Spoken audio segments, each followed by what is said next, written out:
गुरु ब्रह्मा गुरुर्विष्णू गुरुर्देव महेश्वरः गुरुः साक्षात् परब्रह्म तस्मै श्री गुरवे नमः। तस्मै श्री गुरवे नमः। तस्मै श्री गुरवे। सद्गुरु साई माऊली मातोश्री मायांना प्रथम कृतज्ञपूर्वक वंदन आणि आपण सर्व सद्भक्त सत्श्रोते हो, आपणा सर्वांना आदरपूर्वक नमस्कार।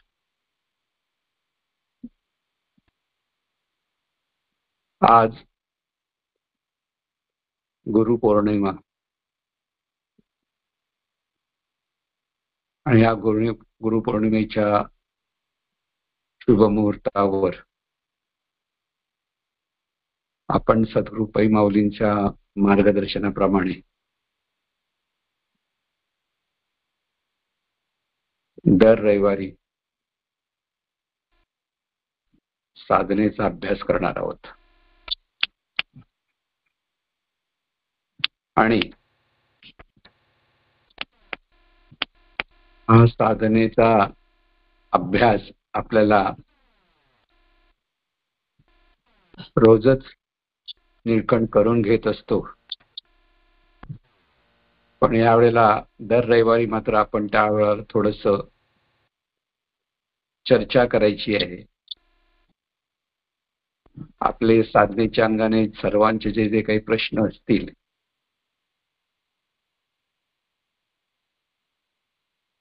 ते प्रश्न सुद्धा आपण या साधना तरंग व्हॉट्सअपवर पाठवायचे आहेत, किंवा त्याच वेळेला काही विचारायचं असेल तर फोन करून विचारू शकता। पण शक्यतो व्हॉट्सअपवर जसे जसे प्रश्न येतील तसं तसं आपण त्यावर चर्चा करणार आहोत, त्यामुळे जास्त वेळ जाणार नाही। आणि ही साधना ही सुद्धा आपल्याला नेमकी करायची आहे। नेमकं साधना म्हणजे काय, हा पहिलाच प्रश्न आपण घेणार आहोत। आणि ह्या प्रश्नाच्या अंगाने साधना किंबहुना ज्याला आपण दिव्य साधना म्हणतो, ही जी दिव्य साधना आहे,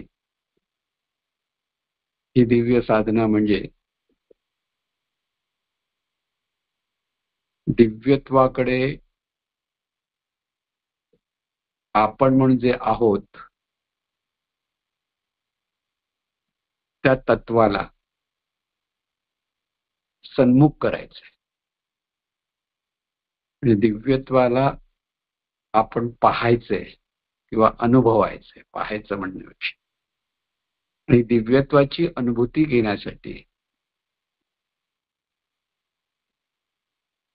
आपल्या जाणीवेचं शुद्धीकरण व्हावं लागतं, परंतु सद्गुरु भक्तीतून सद्गुरूंचं मार्गदर्शन, सद्गुरूंच्या ज्ञानाप्रमाणे जीवन जगण्याची जी आपण इच्छा असेल आणि त्याप्रमाणे आपले जर प्रयत्न असतील तर ही दिव्य साधना सर्वांना लवकरात लवकर अवगत होईल, किंबहुना ती लवकरात लवकर अवगत व्हावी हीच अनंत स्वरूप सद्गुरु यांच्याकडे आपल्याला प्रार्थना करायची। म्हणून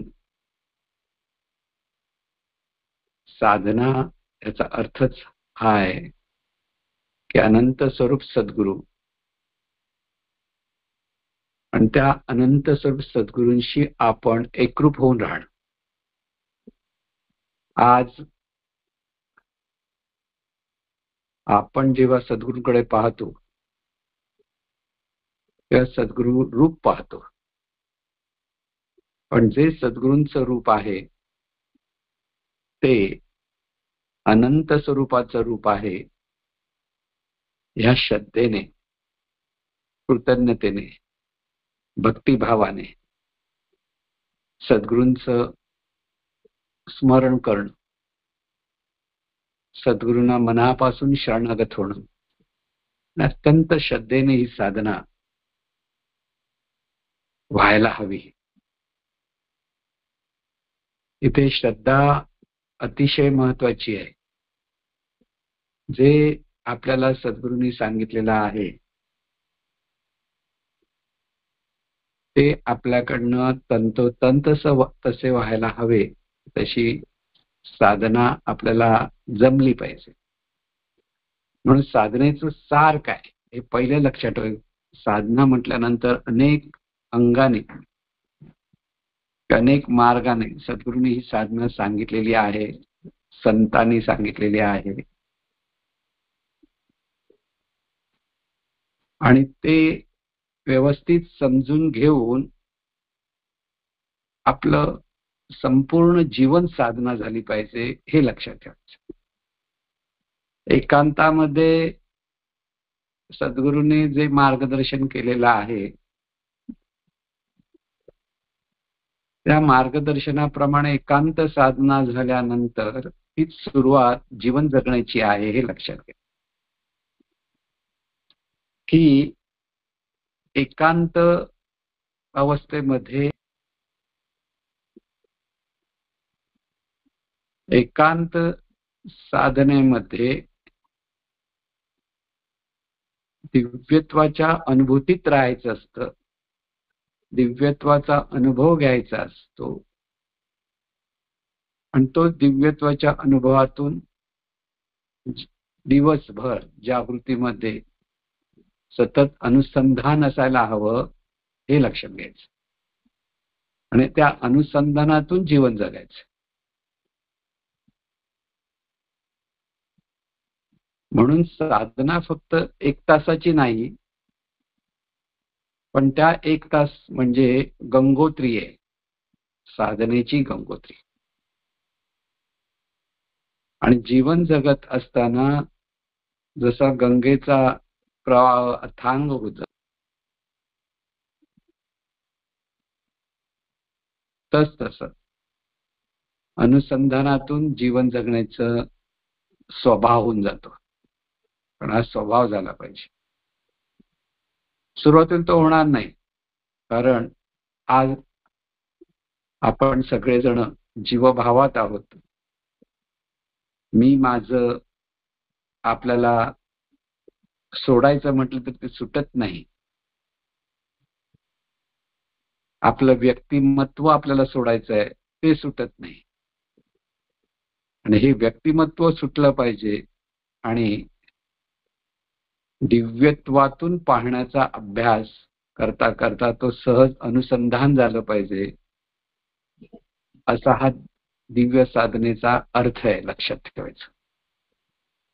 फक्त थोडा वेळ डोळे बंद करून आपण बसलो म्हणजे झालं नव्हे. लक्षात ठेवा. म्हणून सद्गुरूंचं अखंड स्मरण असायला हवं दिवसभर. कारण सद्गुरूंचं अनुसंधान, त्याच्यातून त्यांच्या ज्ञानाचं अनुसंधान, त्यातून त्या अनुसंधानातून म्हणजे दिव्यत्वातून अखंड जीवन जगणं, असा हा सगळा साधनेचा प्रवाह आहे. ही साधना गंगा आहे. लक्षात घ्यायचं. त्याला ज्ञान गंगा म्हणतो, दिव्य ज्ञानाची गंगा. ही साधना गंगा आहे. आणि त्यासाठी आपल्याला सर्वांना आज सद्गुरूंच्या सद्गुरू पौर्णिमेच्या शुभमुहूर्तावर आपण हा उपक्रम चालू केलेला आहे. म्हणून अत्यंत श्रद्धेने सद्गुरूंचं स्मरण करा. सद्गुरू म्हणजे व्यक्ती नव्हे, सद्गुरू म्हणजे परमात्म तत्व आहे, हा बोध इथे लक्षात घ्यायचा. आणि ते परमतत्व, ते अनंत स्वरूप जसं जसं आपण लक्षात घ्यायला लागू आणि श्रद्धेने त्या अनंत स्वरूपात आपण विलीन व्हायचे. लक्षात घ्या, साधनेच्या ज्या अभ्यासामध्ये आपल्याला ते विलीन व्हावं लागतं. म्हणून ही एकांत साधना करताना पहिल्यांदा प्रथम सद्गुरु तत्वाला म्हणजे परमात्म तत्वाला नमस्कार करायचा असतो. पण प्रथम सद्गुरूंना नमस्कार, सर्व संतांना नमस्कार, ऋषीमुनींना नमस्कार. हे सर्वत्र हे दिव्यत्व प्रगट आहे, विविध रूपाने ते दिव्यत्वच प्रगट आहे. हे अत्यंत श्रद्धापूर्वक आपल्या अंतरात धरून ठेवता आलं पाहिजे. आणि म्हणून प्रथम आपण आता साधनेला सुरुवात करूया. साधनेचा बोध सांगितलाय. काय आहे?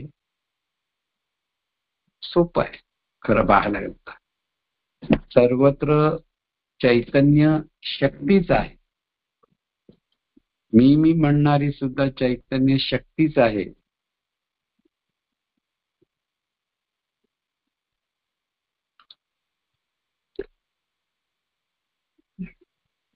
परमतत्व म्हणतात, परब्रह्म म्हणतात, परमात्मा म्हणतात.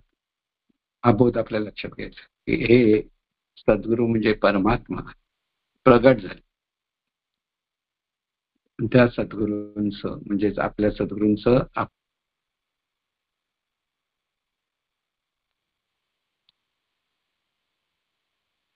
मनपूर्वक अंतःकरणपूर्वक स्मरण करायचे. म्हणून सर्वांनी डोळे बंद करायचे,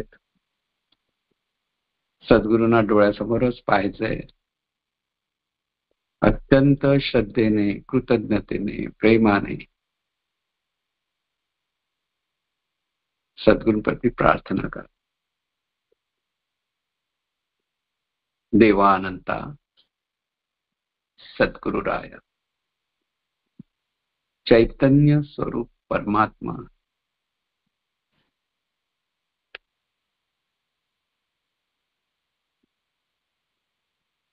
संपूर्ण ब्रह्मांड. ब्रह्मांडाचा अर्थ नेहमी लक्षात ठेवायचा आहे. ब्रह्मांड म्हणजे अनंत स्वरूप आकाशगंगा, अनंत सूर्यमालिका, अनंत सूर्य, ग्रह, उपग्रह, चंद्र, पृथ्वी आणि कृष्णविवर.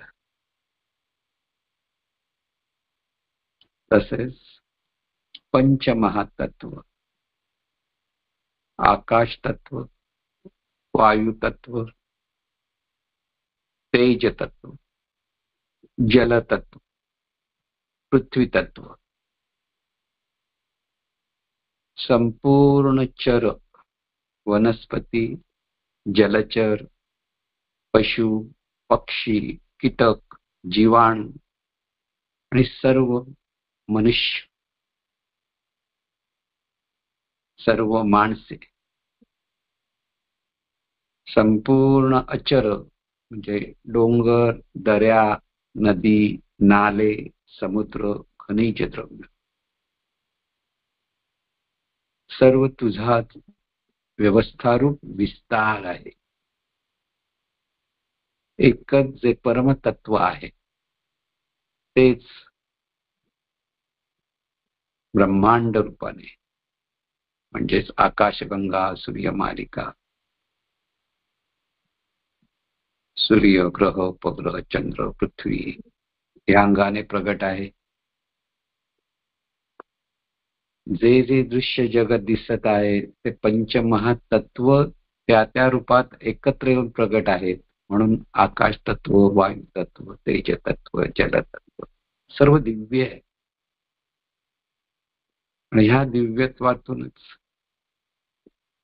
सर्व वनस्पती, पशु, पक्षी, कीटक, जीवाणू, सर्व माणसे.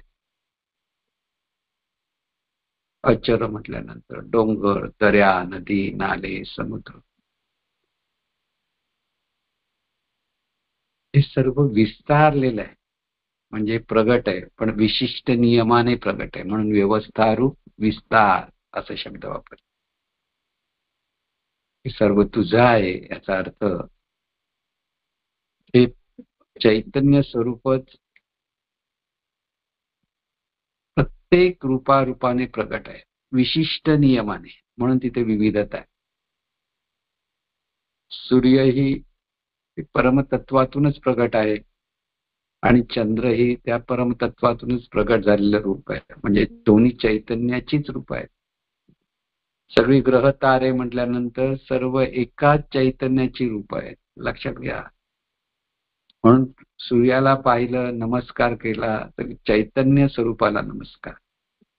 चंद्राला पाहिलं, चैतन्य स्वरूपाला नमस्कार. ग्रहतारे पाहिले, चैतन्य स्वरूपाला नमस्कार. आकाशाला पाहिलं, चैतन्य स्वरूपाला नमस्कार. वायू तत्वाला पाहिलं, चैतन्य स्वरूपाला नमस्कार. तेज तत्वाला पाहिलं, चैतन्य स्वरूपाला नमस्कार. जलतत्वाला पाहिलं, चैतन्य स्वरूपाला नमस्कार. आणि पृथ्वी तत्व म्हणजे सर्व आकारांना जेव्हा पाहतो पृथ्वी सकट, तर ते सुद्धा चैतन्य स्वरूपाला नमस्कार. वनस्पती, जलचर, पशु, पक्षी, जे जे पाहतो, कारण जागृतीमध्ये डोळे उघडे करून जीवन जगत असताना हे सहज आपल्याकडे लक्षात असलं पाहिजे. सर्व जे जे आहे ते चैतन्य स्वरूप आहे. म्हणून वनस्पती, जलचर, जलचर म्हणजे पाण्यातले प्राणी मात्र, पशु, पक्षी, कीटक, जीवाणू आणि माणसं, सर्व एकाच चैतन्य स्वरूपाची रूप आहेत. हे आपल्या अंतर्मनात मुरवायला हवं. नुसतं शब्दाने करून उपयोग होत नाही. पण अत्यंत श्रद्धेने हे पाहत राहा. सर्व रूप एकाच चैतन्य स्वरूपाची आहेत, म्हणून त्या चैतन्य स्वरूपाला नमस्कार. डोंगर, समुद्र, खनिज द्रव्य, जे जे आहे ते त्या चैतन्य स्वरूपच आहे.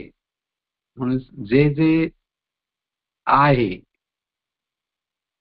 ते चैतन्य स्वरूपच आहे, विशिष्ट नियमाने प्रगट आहे, म्हणून तिथे रूप विशिष्ट नियमाने हे चैतन्य स्वरूप प्रगट आहे, त्याला आपण रूप म्हणतो. पाणी उकळलं तर त्याची वाफ होते. वाफ मुळात पाण्यातूनच निर्माण झालेली आहे हे कळतं, आणि गोठलं पाणी तर तिथे बर्फ होतो, आणि बर्फ सुद्धा पाणीच आहे हे जसं आपल्याला सहज माहित आहे, लक्षात आहे. तसं सर्व रूप जे जे आपण पाहतो ते सर्व चैतन्य स्वरूप आहेत, हे लक्षात. चैतन्य स्वरूपाने कि व्यवस्था रूपाने हे सर्व विश्व प्रगट आहे. आणि तो सगळा बोध आपण नेहमी ज्यावेळेला समर्पण भाव करत असतो सद्गुरूंप्रती, तर त्या बोधामध्ये पहिलं सर्व रूप जिथे जिथे आहे ती सर्व चैतन्य स्वरूपाची रूप आहेत, व्यवस्था रूप आहेत ती रूप, ते लक्षात. म्हणून देवा अनंता सद्गुरु राय चैतन्य स्वरूप परमात्मा, संपूर्ण ब्रह्मांड, संपूर्ण पंचमहातत्व, संपूर्ण चर, संपूर्ण अचर, सर्व तुझीच आहे. त्याचा अर्थ सर्व व्यवस्थारूप विस्तारलेला तू आहेस. देवा अनंता सद्गुरुराय. चैतन्य स्वरूप परमात्मा, संपूर्ण ब्रह्मांड, संपूर्ण पंचमहातत्व, संपूर्ण चर, संपूर्ण अचर, सर्वत्र तूच आहेस. त्याचा अर्थ असा आहे, सर्वत्र तूच अधिष्ठानभूत आहेस. विविधता दिसली तरी तिथे तुझं अधिष्ठान आहे, तू तिथे आहेस. ती अंतरात ओळख घट्ट धरून ठेवता आली. रूपामध्ये आपण पटकन गुंतून जातो, तेव्हा तिथे पहिलं हे सतत स्मरण असलं पाहिजे, ह्या चैतन्य स्वरूपामुळे ते रूप आहे. दिसायला रूप आणि असायला चैतन्य स्वरूपच, म्हणून त्याला अधिष्ठान म्हटलं. आद्यस्थान अधिष्ठान आहे. अलंकार सोन्याचे विविध दिसतील तरी त्याचं अधिष्ठान काय? सोनं. सोनं नसेल तर ते सोन्याचे अलंकारच नव्हेत. तसं चैतन्य नव्हे तर हे विश्वरूपच नव्हेत. म्हणून विश्वरूपाला पाहिलं तर पहिलं लक्षात ठेवायचं ते चैतन्य स्वरूप आहे. तिथे चैतन्य स्वरूप अधिष्ठानभूत आहे. म्हणून देवानंता सद्गुरुराया चैतन्य स्वरूप परमात्मा, संपूर्ण ब्रह्मांड, संपूर्ण पंचमहातत्व, संपूर्ण चर, संपूर्ण अचर, एकच तू सर्व आहेस. चैतन्य स्वरूपाचं स्मरण सतत अखंड असायला लागलं की हे जे चैतन्य स्वरूपच प्रत्येक रूपातून प्रगट आहे. म्हणून ते समत्वाने प्रगट आहे आणि पूर्णत्वाने प्रगट आहे. हा बोध दृढ धरायचा आहे. सद्गुरु स्मरण म्हटल्यानंतर सद्गुरूंनी दिलेल्या ज्ञानाचं स्मरण, म्हणून सद्गुरूंनी सांगितलंय त्या ज्ञानावर श्रद्धा. सद्गुरूंवर श्रद्धा म्हणून सद्गुरूंनी दिलेल्या ज्ञानावर श्रद्धा, आणि ते ज्ञान आचरणात आलं तर त्या आचरणातून ह्या तत्वाशी म्हणजे सद्गुरूंशी ते एकरूप होता येत. म्हणून ज्ञानातून सद्गुरूंशी एकरूप व्हायचं असतं. आपण नेहमी उदाहरण सांगत असतो, 2 ग्लासामध्ये पाणी आहे, पण 2 ग्लास म्हणजे स्थूल अंग, स्थूल रूप ग्लास आहे, ते एक होणार नाहीत. कदाचित ती दोन्ही वितळावी लागतील तर एक होतील असं म्हणता येईल. पण दोन्ही ग्लास मधलं पाणी जे आहे ते ह्या ग्लासमधून त्या ग्लासमध्ये पाणी टाकलं तर एकच होऊन जातं, वेगळं काहीच नसतं. तसं सर्व रूप पाहताना ते चैतन्य स्वरूपाची रूप आहेत. चैतन्य स्वरूपच आहे हा बोध, हा समर्पण भावामध्ये प्रथम घ्यायचा आहे. इथे देवा अनंता म्हणलं म्हणजे दिव्य अनंत स्वरूप सद्गुरुराया रूपाच्या अंगाने पाहिलं, आणि तेच रूप म्हणजे चैतन्य स्वरूपच आहे. म्हणून चैतन्य स्वरूप परमात्मा सद्गुरूंना पाहताच हा भाव तिथे अंतःकरणात स्फुरला पाहिजे. तिथे सतत त्या स्मरणातून पाहता आलं पाहिजे. म्हणून देवा अनंता सद्गुरुराया चैतन्य स्वरूप परमात्मा, संपूर्ण ब्रह्मांड, संपूर्ण पंचमहातत्व, संपूर्ण चर, संपूर्ण अचर, एकच तू सर्व आहेस. देवानंता सद्गुरुराया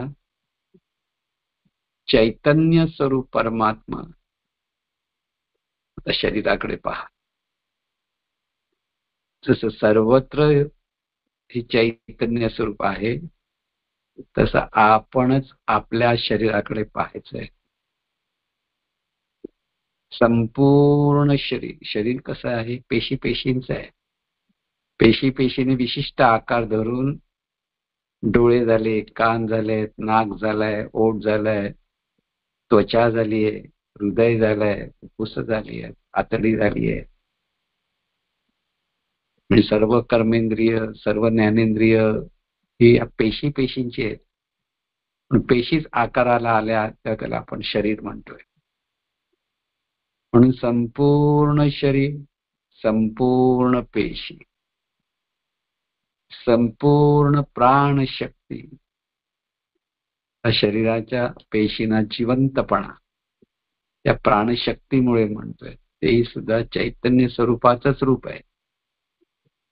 चैतन्य स्वरूपच पेशी आहेत. हे चैतन्य स्वरूप पेशीने आकार झालेलं जे शरीर आहे, संपूर्ण शरीर सुद्धा चैतन्य स्वरूप आहे. श्वासोच्छवासाच्या द्वारे ही प्राणशक्ती जी कार्यरत आहे ती सुद्धा चैतन्य स्वरूपच आहे. विशिष्ट नियमाने ती प्राणशक्ती आहे, विशिष्ट नियमाने ते पेशी आहेत, विशिष्ट नियमाने ते शरीर आहे, पण आहे ते चैतन्य स्वरूपच आहे. म्हणून संपूर्ण शरीर, संपूर्ण पेशी, संपूर्ण प्राणशक्ती, संपूर्ण जाणीव, अत्यंत महत्वाचा पाठ. जाणीव आहे म्हणून जिवंतपणा आहे. जाणीवपूर्वक जाणण्यासाठी शरीराच्या द्वारे जाणत असते. आणि जाणीव म्हणजे त्या अनंत स्वरूपाचं जाणीवे रूप, असं जे जीवनविद्या सांगते त्याचा अर्थ समजून घ्या. परमेश्वर म्हणजे आनंद स्वरूप आहे, जाणीव हे त्यांचं रूप आहे, शक्ती हा त्याचा गाभा आहे. सतत आपण लक्षात घेतायला पाहिजे. शरीराकडे पाहिलं तरी काय आहे, तिथे अनेक भाग आहेत, सगळी इंद्रिय वेगळी दिसतात, पण ती एकाच शरीराची आहे, म्हणजे एकाच चैतन्य स्वरूपाची आहेत. पेशी अनंत आहेत, पण ते सुद्धा एकच चैतन्य स्वरूप आहे. प्राणशक्ती म्हणजे श्वासोच्छवास, ही प्राणशक्ती शरीर आणि जाणीवेला एकत्र धरून ठेवलेले आहे. म्हणून प्राणशक्ती सुद्धा दिव्य आहे. म्हणजे श्वासोच्छवास किती दिव्य आहे हे लक्षात. आणि जाणणे पण हे अधिक अधिक दिव्य आहे. पण हे सर्व एकाच चैतन्य स्वरूपाची रूप आहे. चैतन्य स्वरूपच सर्व आहे. म्हणून देवा अनंता सद्गुरू राया, संपूर्ण शरीर, संपूर्ण पेशी, संपूर्ण प्राणशक्ती, संपूर्ण जाणीव, सर्व तुझाच व्यवस्थारूप विस्तार आहे. म्हणजे सर्व तुझंच आहे. देवा अनंता सद्गुरू राया, चैतन्य स्वरूप परमात्मा, संपूर्ण शरीर, संपूर्ण पेशी, संपूर्ण प्राणशक्ती, संपूर्ण जाणीव, सर्वत्र तूच आहेस. म्हणजे सर्वत्र तूच अधिष्ठानभूत आहेस. प्रत्येक कणाकणामध्ये हे चैतन्यच आहे. विशिष्ट नियमाने आकार धरलाय, पण आहे ते चैतन्य स्वरूपच आहे. देवानंता सद्गुरुराया, चैतन्य स्वरूप परमात्मा, संपूर्ण शरीर, संपूर्ण पेशी. शरीर म्हटलं की शरीराचं जाणं शरीर आहे, पण ते काय आहे? चैतन्य स्वरूपच आहे. संपूर्ण पेशी चैतन्य स्वरूपच आहे. पेशीची चैतन्य स्वरूप आहे. संपूर्ण प्राणशक्ती म्हणजे श्वासोच्छवास चालला आहे, ते सुद्धा दिव्य आहे. संपूर्ण जाणीव, जाणणार हे तत्व आहे. ते तत्व म्हणजे ह्या जाणणाऱ्याने, म्हणजे मी म्हणणार हे जाणणार तत्व आहे, ते त्याला हे सतत समजून घेता आलं पाहिजे, लक्षात घेता आलं पाहिजे. ही जाणीव सुद्धा चैतन्य स्वरूप आहे. म्हणून अनंत चैतन्य स्वरूपच शरीर रूपाने प्रगट आहे, पेशीच्या रूपाने प्रगट आहे, प्राणशक्तीच्या रूपाने प्रगट आहे, जाणीव रूपाने प्रगट आहे. आणि ह्या परमतत्वाला नमस्कार, तुझं नमो, तुझं नमो. इथे मी नाही, माझं नाही, सर्व जे जे आहे ते चैतन्य स्वरूपाचं आहे, सद्गुरूंचं आहे. लक्षात, चैतन्य स्वरूपच सद्गुरु रूपाने प्रगट आहे. त्या चैतन्य स्वरूपाशी ते तत्व एकरूप आहे. ते तत्व ज्ञान रूपाने आपल्याला मार्गदर्शन करत असतं. म्हणून सर्वत्र सद्गुरूच आहेत, म्हणजे हे चैतन्य स्वरूपच आहे हे लक्षात घ्यायचं.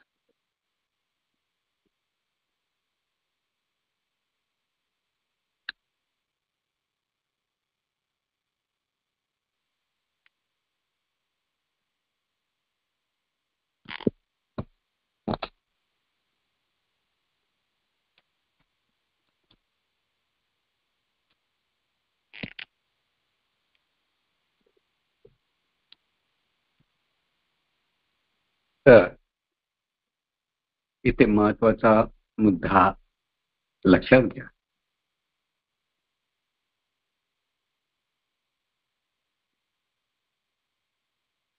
सर्वत्र चैतन्य स्वरूपच आहे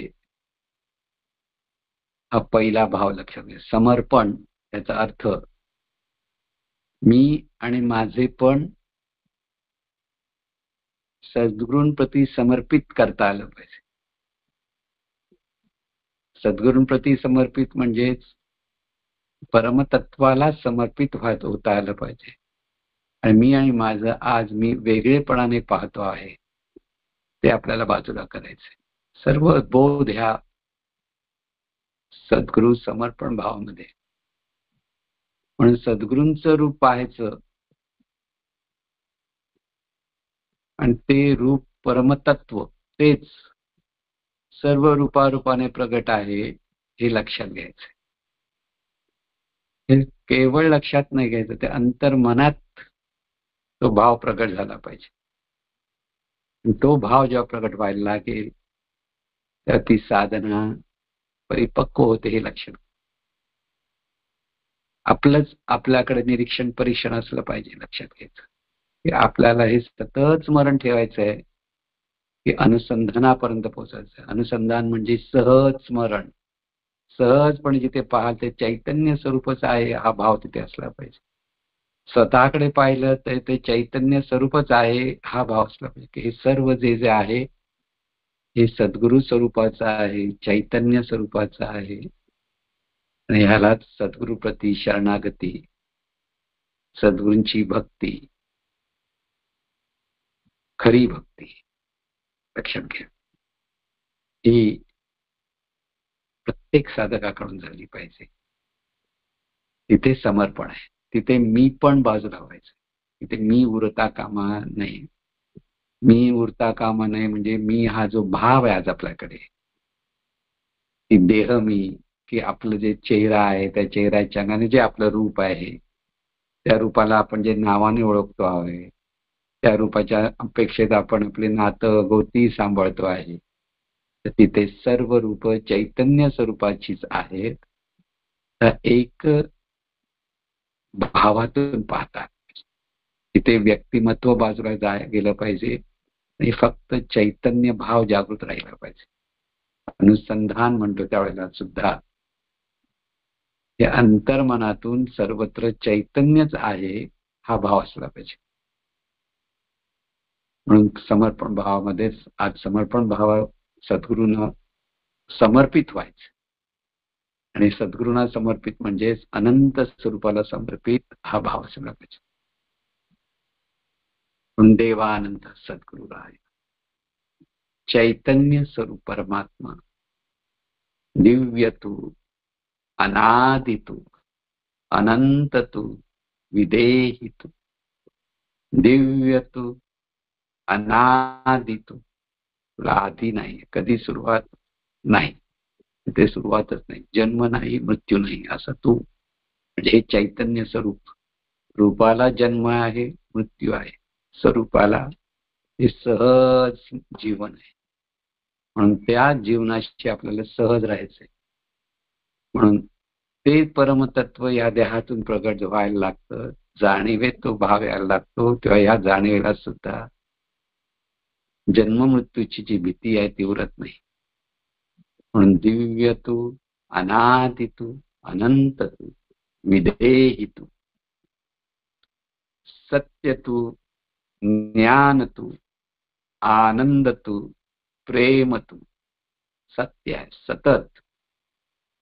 रूप ही परिवर्तनशील आहेत. आज आहे उद्या नाही.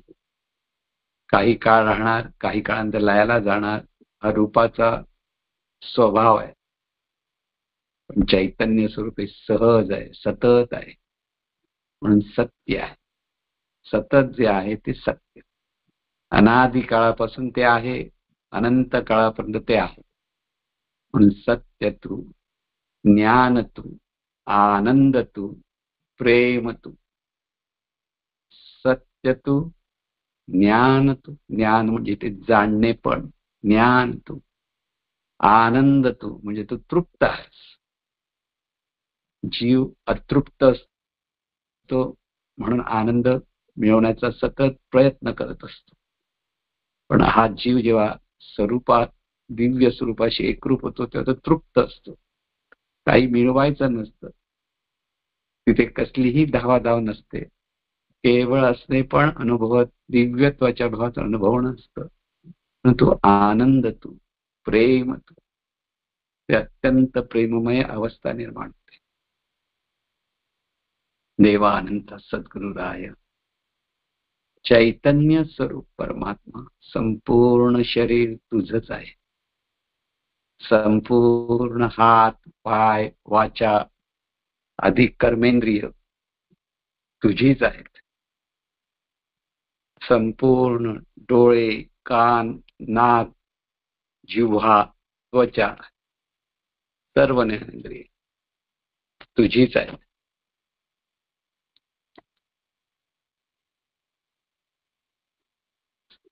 संपूर्ण जाणीव तुझीच आहे. आणि म्हणून देवानंत सद्गुरुराय चैतन्य स्वरूप परमात्मा तूच डोळ्यातून पाहतो आहेस, कानातून ऐकतो आहेस, नाकातून गंध जाणतो आहेस, जिव्हेतून चाखतो आहेस, त्वचेतून स्पर्श जाणतो आहेस. म्हणून पाहतो आहेस आणि जाणतो आहेस. जाणतो आहेस तिथे स्वरूप चिंतन करतो आहेस आणि त्या चिंतनातून करतो आहेस म्हणून करता आहेस आणि त्या करण्यातून आनंद, शांती, सुख भोगतो आहेस म्हणून तू भोगता आहेस. म्हणून देवानंत सद्गुरुराय चैतन्य स्वरूप परमात्मा दृष्टा चैतन्य, दृश्य चैतन्य, दर्शनात ज्ञान चैतन्य. पाहताना पाहणार चैतन्य स्वरूप पाहत आहे म्हणून दृष्टा आहे, पाहणार आहे. जे जे पाहतो ते सर्व चैतन्य स्वरूपच आहे म्हणून दृश्य चैतन्य. आणि हे जे दर्शन घेतो हे दर्शन सुद्धा चैतन्यमय. म्हणून दृष्टा चैतन्य, दृश्य चैतन्य, दर्शनात ज्ञान चैतन्य. याला म्हणतात ज्ञान, दिव्य ज्ञान असा जो शब्द वापरलाय. सर्वत्र चैतन्य, पाहणारही चैतन्य, जे जे पाहतो तेही चैतन्य आणि पाहणं सुद्धा चैतन्य आहे. म्हणून चैतन्यात दर्शनात ज्ञान तू, ज्ञाता तू म्हणजे जाणणारा तूच आहेस, जे चैतन्य आहे. म्हणून ज्ञाता चैतन्य, जे जे पाहतो ते ज्ञेय म्हणून ज्ञेय चैतन्य, जे जे जाणतो ते मी. ज्ञाता चैतन्य, ज्ञेय चैतन्य, ज्ञानात ध्यान चैतन्य.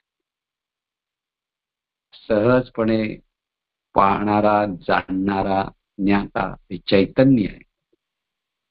आणि जे जे चैतन्य भावातून जे जे पाहतो ते चैतन्यच आहे. आणि हे चैतन्य सहजपणे जाणता यायला लागलं की त्याला म्हणतात ध्यान. म्हणून ध्याता चैतन्य, ध्येय चैतन्य. ध्याता म्हणजे चिंतन, चैतन्याचं चिंतन करणार ध्याता. चैतन्य स्वरूपाचं चिंतन म्हणजे ध्येय. ध्याता चैतन्य, ध्येय चैतन्य, हे सहज होतं, त्याला म्हणतात ध्यान. ध्यान चैतन्य, ध्यानात क्रिया चैतन्य. म्हणून जे जे चिंतन करणं आहे, पाहणं आहे, विचार करणं आहे, बोलणं आहे, सर्व चैतन्य स्वरूपच आहे. म्हणून क्रिया चैतन्य म्हटल्यानंतर कर्ता चैतन्य, ते मी करता वृत्ती लक्षात ठेवा. कर्ता चैतन्य, जे जे कार्य मनपूर्वक प्रेमाने करत राहशील ते कार्य चैतन्य. आणि कर्ता चैतन्य, कार्य चैतन्य, क्रियेत भोग चैतन्य. म्हणून ह्या अनुसंधानातून, चिंतनातून जे जी क्रिया होईल तिथे तिथे शांती सुखाचा अनुभव येतो, समाधान असतं. म्हणून भोक्ता चैतन्य, भोग्य चैतन्य. भोगात आनंद चैतन्य, स्वानंद चैतन्य, देवा अनंत चैतन्य. ह्या भावात शांतपणे अनुभवत राहा. ते जे आहे ते चैतन्य.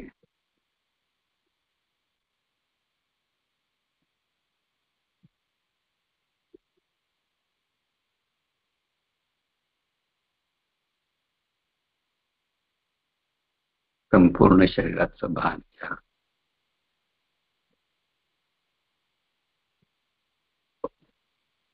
चैतन्य भावातून पाहत ते आहे ते चैतन्य. श्वास कळला तरी ते चैतन्य.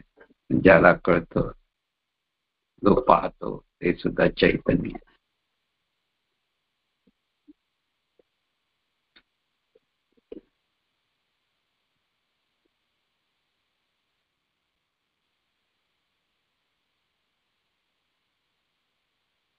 शांतपणे चैतन्यच आहे.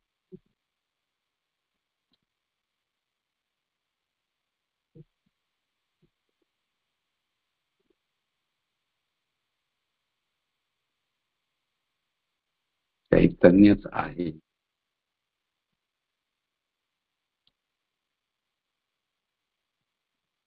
पाहणार तत्व चैतन्यच आहे. डोळे बंद असले तरी पाहत आहे ते चैतन्य पाहत आहे.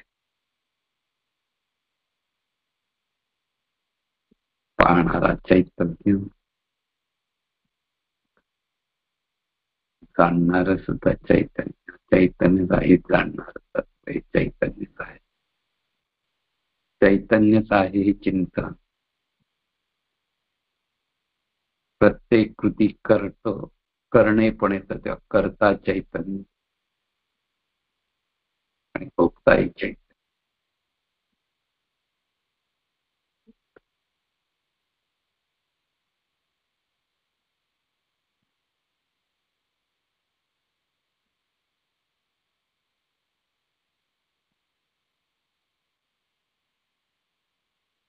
शांत पण शांत, शांत निवांत केवळ चैतन्य. संपूर्ण जीवन चैतन्यमय आहे. संपूर्ण शरीर चैतन्यमय आहे. या शरीरातून जाणणारं तत्व सुद्धा चैतन्यमय आहे.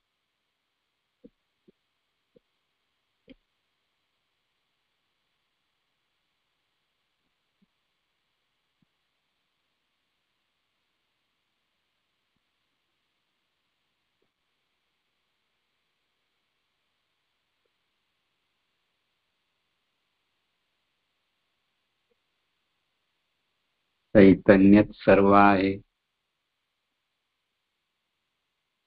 सर्वत्र चैतन्यच आहे. चैतन्यालाच नमस्कार असो. शरीर सुद्धा चैतन्यच आहे. शरीराला म्हणजे चैतन्य स्वरूपाला नमस्कार असो. श्वासोच्छ्वास म्हणजे प्राणशक्ती सुद्धा चैतन्य आहे. श्वास शक्तीला, प्राणशक्तीला नमस्कार असो. म्हणजे चैतन्य स्वरूपाला नमस्कार. जाणणार तत्व हे सुद्धा चैतन्य स्वरूपच आहे.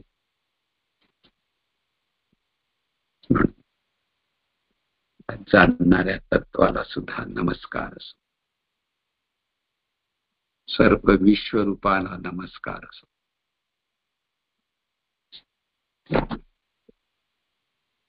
आई, वडील, भाऊ, बहीण जी नाती आहेत ती शरीराच्या अपेक्षित आहेत, पण सर्व चैतन्य स्वरूपाची रूप आहेत. म्हणून सर्वांना नमस्कार म्हणजे चैतन्य स्वरूपाला नमस्कार.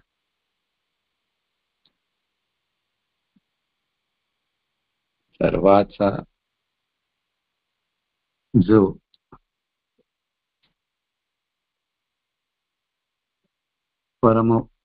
परमोच्च असा सद्गुरु,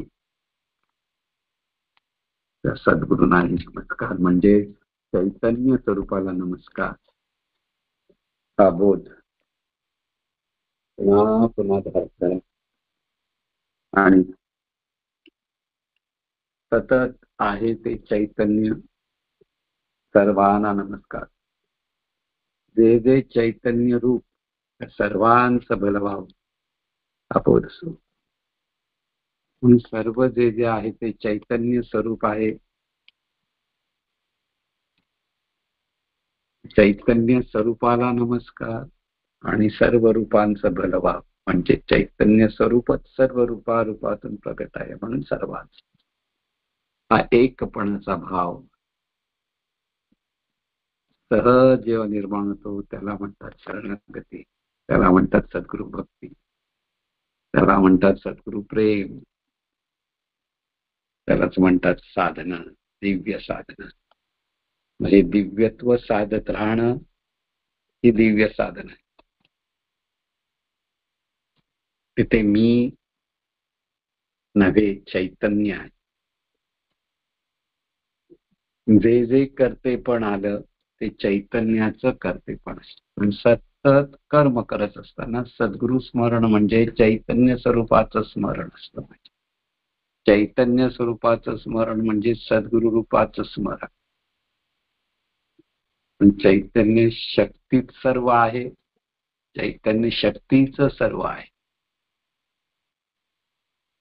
चैतन्य म्हणजे दिव्य स्वरूपाला नमस्कार असो. अत्यंत श्रद्धेने भक्तिभावाने सद्गुरूंना नमस्कार. अनंत स्वरूपाला नमस्कार, सर्व रूपाने नमस्कार, अनंत स्वरूपाला नमस्कार. त्याला म्हणतात देवभाव. दिव्य भावातून नमस्कार. शांत शांत शांत शांत होत फक्त आहे ते चैतन्य स्वरूपच आहे. हृदयात सद्गुरूं स्वरूप म्हणजे चैतन्य स्वरूपाचं स्वरूप. अनंत स्वरूप चैतन्यात केवळ चैतन्यच आहे. चैतन्य भाव दृढ करत जायचं.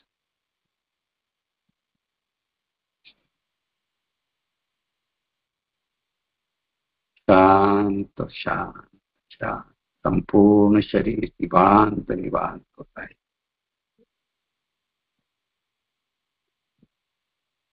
केवळ चैतन्य स्वरूप आहे, सद्गुरु आहे, हा भाव असावा.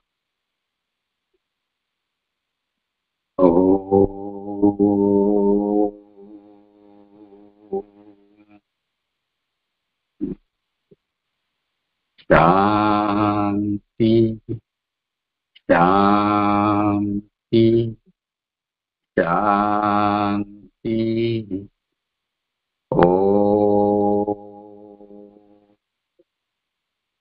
शांती शांती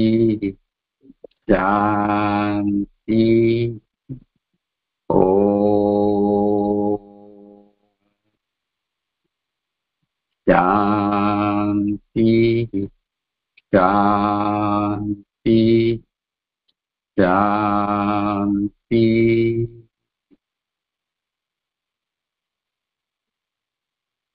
सद्गुरुनाथ महाराज जय. नमस्कार. आता कोणाला काही प्रश्न विचारायचे असतील, कोणाला काही शंका असेल तर आपल्याकडे 7-8 मिनिटं आहेत, विचारू शकता. नीलकंठ. हो साहेब, अजून प्रश्न आले कोणाचे व्हॉट्सअपवरती?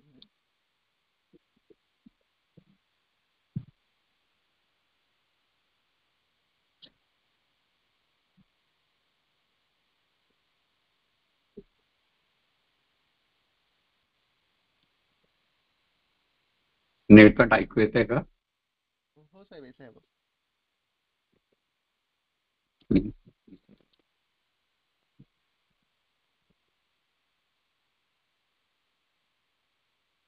नीलकंठ. हा साहेब, साहेब आवाज येतोय? आवाज येतोय ना? हो हो हो. नाही, कोणाला काही विचारायचं असेल तर त्याच्यातून आणखीन काही विचारायचं असू दे. म्हणजे आज आपण फक्त सद्गुरू समर्पण भाव घेतलेला आहे, पण हे किती महत्वाचं आहे हे आपल्या लक्षात आलं पाहिजे. त्या अंगाने जर कोणाला काही प्रश्न विचारायचे असेल तर विचारतेत, काही सांगायचं असेल तर सांगता येते.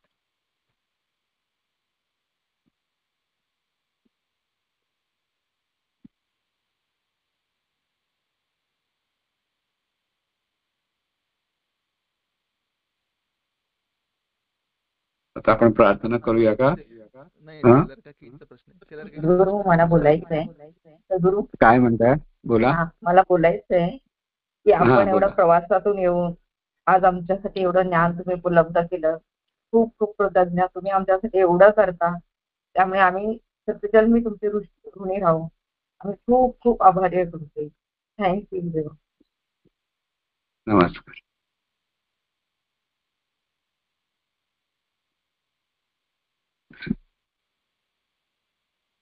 आजची सुरुवात आहे, त्यामुळे रोज नीलकंठ जी साधनेचा जो बोध देत असतो, तिथून सर्व जी साधनं होत असते ती रोज ज्याला जमेल त्यांनी करावी, ज्याला स्वतःला एकट्याला बसून करता यावी त्यांनी त्यावेळेला करावी. पण एकत्र करणं आणि एकांतात करणं या दोन्ही गोष्टी आपल्याला जमल्या पाहिजेत, लक्षात ठेवायचं. आणि ते करत असताना खूप अडीअडचणी येणार, जरी निर्णय परिस्थिती, निर्णय घटना सगळं घडत असतं. आणि त्यामुळे आपल्याला हे सतत जमवून घ्यायचं आहे, हे लक्षात ठेवा. परिस्थिती कशी येवो, घटना कशा घडो, निर्णय गोष्टी घडत राहतील, त्या वेळेला आपल्याला हे चैतन्य स्वरूप आणि सद्गुरु स्वरूप, सद्गुरूंचं स्मरण हे अखंड असलं पाहिजे. सद्गुरूंचं रूप हे आपल्यासाठी आधार आहे, लक्षात ठेवा. सद्गुरू आपला नाथ आहे आणि तो नसेल तर आपण अनाथ आहोत. हे जर ज्याच्या लक्षात येईल त्याने तो सतत स्मरणात राहता आलं पाहिजे, लक्षात ठेवायचं. आणि तो भाव आपल्याला अधिक अधिक दृढ झाला पाहिजे.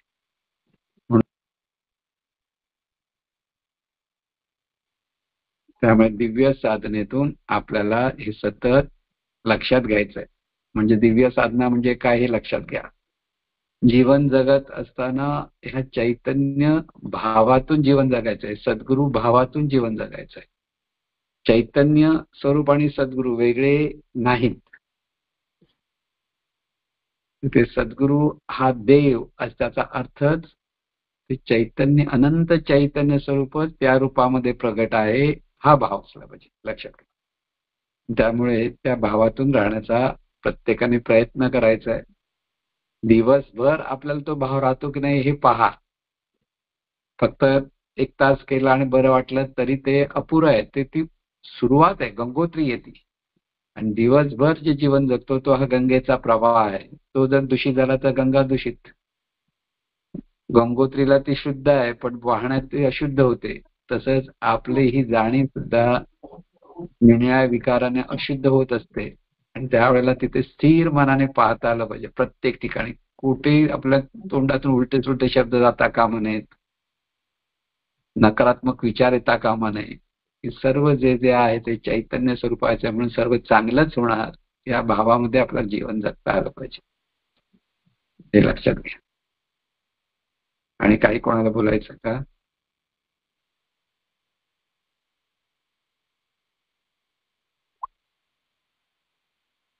आता प्रार्थना करूया. निळकंठ हो निळकंठ ऐकू येत आहे? हो हो साहेब. प्रार्थना करूया. हो. उद्धारा जगतधारा देई सर्वा असा देई स्वरूपानं संधानी चित्तरमो निरंतर काम क्रोधादिक थारा मिळो न च अंतरी अखंडित वसो चित्ती तूच अनंता सर्वांतरी शरीरी धरिदारी कन्या पुत्रादी परिग्रही अनासक्त असो चित्त आसक्त त्वत् अनुग्रही मिळो धन मिळो मान मिळो लौकिक आगळा सोडवी हा परिमद मोह पाशांतुनी गळा असो भोग असो त्याग असो विद्या असो कला अविट पद पदमांची भाव भक्ती दे सकळा चराचर दिव्य रूप दिसो बाहेर अंतरी सर्वांचे भले व्हावे उच्चारो मन वैखरी मी माझे मावळ सर्व तू तुझे उगवता मी तूपणा जगन्नाथा हो एकची तत्वता देव भक्त से द्वैत अद्वैत न खंडिता दाखवी देवानंता प्रार्थना ही तुला सद्गुरुनाथ महाराज ईश्वरा सर्वांना चांगली बुद्धी दे आरोग्य दे सर्वांना सुखात आनंदात ऐश्वर्यात दे सर्वांचं भल कर कल्याण कर रक्षण कर आणि तुझे गोड नाम मुखात खंड राहू दे. सद्गुरुनाथ महाराज